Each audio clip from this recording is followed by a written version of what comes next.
이 책을 광고 홍보하는 문구를 한번 볼까요? 출간 즉시 아마존 1위, 12개국 판권 수출, 포브스 HBR 강력 추천, 보랏빛 쏘가온다, 마케팅이다. 이에 이은 경영경제 바이블 완결판, 연간 350만 명이 답을 구하는 세스 고딘이 불변의 전략을 말하다. 이야, 정말 멋진 홍보 문구 아닙니까?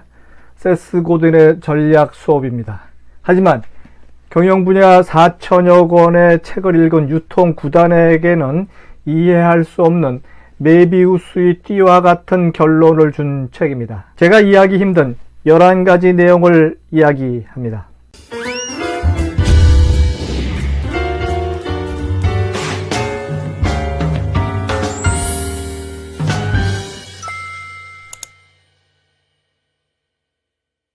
안녕하세요. 유통구단 김앤커머스 대표 김영호입니다. 오늘 김영호의 북 리뷰 31번째는 알맹이 없이 11가지 의문을 주는 책, 세스 고든의 전략 수업입니다. 이 책이 경영 분야 독서광행 유통구단에게 의문을 준 11가지 항목을 한번 차례차례 알아보도록 하겠습니다. 첫 번째, 첫 문장입니다. 첫 사례. 제가 가장 집중해서 책을 보는 부분은 해당 책의 첫 문장, 첫 사례는 무엇일까입니다. 왜 첫 문장, 첫 사례가 중요할까요? 바로 해당 책 저자의 가장 주장하고 싶은 메시지가 첫 사례에 나오기 때문입니다. 그런데 이 책의 첫 번째 줄, 첫 번째 사례는 찰스 윈슨이었습니다. 찰스 윈슨. 여러분은 찰스 윈슨이 사람인지 혹은 장소인지 아실까요? 저도 처음 듣는 단어라 네이버 검색을 해보니까 어떤 사람이던데 1869년에 태어난 영국의 실험 물리학자라고 나옵니다. 하지만 이 책에 나오는 주인공인 찰스 윈슨은 한국 네이버 검색에 나오는 사람과 다릅니다. 책에서는 세계적인 피아니스트라고 하던데 미국에서만 유명한 사람의 사례를 첫 번째 문장, 첫 번째 사례로 채택한 저자의 의도를 정말 모르겠더군요. 그야말로 첫 사례부터 전 세계 독자를 위해 쓴 책이 아닌 미국인만을 위한 책이 아닌가 하는 생각을 하게 됩니다. 두 번째, 책의 성격입니다. 이 책의 활용법에 나오는 이 책의 성격이 좀 이상합니다. 저자는 이 책을 전략 설명서라고 간주한다고 하면서 자신의 설명에 동의하지 못한다면 심사숙고하고 다른 사람들과 토의를 해보라고 권유합니다. 그렇게 자신 없이 저술한 책인가 하는 생각이 들더군요. 세 번째, 단락 없는 목차입니다. 이 책에 있는 1번부터 297개의 전략 설명서를 읽다 보면 맥락도 없고 흐름도 이해하기 힘듭니다. 오직 저자 혼자만의 독백처럼 공허하게 느껴집니다. 네 번째, 전략의 요소입니다. 저자만이 주장하는 전략의 4요소, 시간, 게임, 공감, 시스템. 이 긴밀히 얽혀져 있다고 주장하는데 각기 다른 성격의 요소를 일부러 역할하는 저자의 강제적 락인 사고에 놀라게 됩니다. 시간과 공감은 눈에 보이지 않죠. 게임과 시스템은 눈에 보이는 유형의 요소입니다. 무형의 요소와 유형의 요소를 엮으면 불교에서 얘기하는 공즉시색이 된다는 이야기인가요? 다섯 번째, AI의 도움입니다. 이 책의 마지막 페이지에는 감사의 말이 나오는 내용에서 저자는 AI 도움으로 목록 구성을 완성했다고 밝혔는데 말이죠.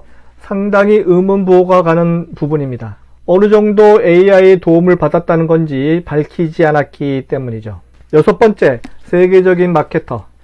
저자는 철저한 마케터라는 생각이 듭니다. 절대 전략가가 될 수 없음을 전 세계 독자에게 공포한 셈이 생각이 듭니다. 세계적인 마케터가 세계적인 전략가가 된 사례를 여러분들은 아시나요? 구독, 좋아요, 알림 설정은 좋은 콘텐츠에 대한 예의입니다. 일곱 번째, 이해하기 힘든 책 가격입니다. 이 책의 가격은 23,000원입니다. 총 페이지 수는 486페이지. 저자가 설정한 전략 설명 항목은 297개 항목입니다. 한 개 항목당 페이지 수는 1.6페이지입니다. 즉 칼럼도 아니고 시도 아닌데 1페이지에 쓰여진 내용을 어떻게 이해할까요? 책 사이즈도 우리가 일반적으로 아는 전문 서적 사이즈는 신국판이 아니라 에세이에 주로 채택하는 국판으로 사이즈가 신국판의 3분의 2 정도로 작습니다.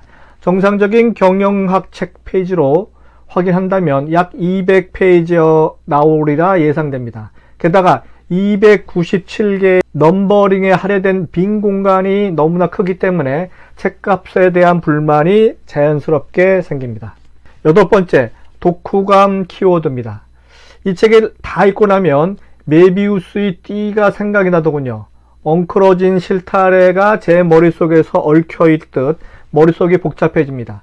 무엇을 읽었는지, 무엇을 배웠는지 모르겠습니다. 정말 이 책을 다 읽은 것이 사실인지 인지하기도 힘듭니다. 9번째, 실망감입니다. 저자의 전작인 This is Marketing 에서도 다 읽은 후에 상당한 실망감이 넘쳐 흘렀는데 이번 책 This is Strategy는 전편보다 더 큰 실망감을 느낍니다. 아니, 실망감을 넘어서 기만감조차 느끼게 됩니다. 10번째입니다. 명성 유지 불가. 유명인이 지은 책이라는 이유로 책이 출간되어서도 읽혀서도 안 된다는 생각이 들더군요. 지나간 명성입니다. 잊혀질 명성입니다. 기존 전략 관련 책과는 다른 구성, 다른 문체, 다른 사례 등이 전혀 다르게 접근한 것은 칭찬할 만한 일이지만 기존 전략책과는 너무나도 다른 접근이기 때문에 해당 카테고리에 속하지 못한다는 팩트를 알게 해줍니다. 마지막 11번째입니다. 한 분야 전문가. 이 책은 어느 분야 최고 전문가가 된다는 것과 유지하는 것은 얼마나 힘든 일이고 다른 일인지를 알게 만듭니다. 그리고 세계적인 마케터는 세계적인 전략가가 될 수 없음을 지극히 자연스럽게 알려주는 책입니다. 이상으로 알맹이 없는 11가지로 이상한 점을 알게 해준 세스 고든의 전략 수업이었습니다.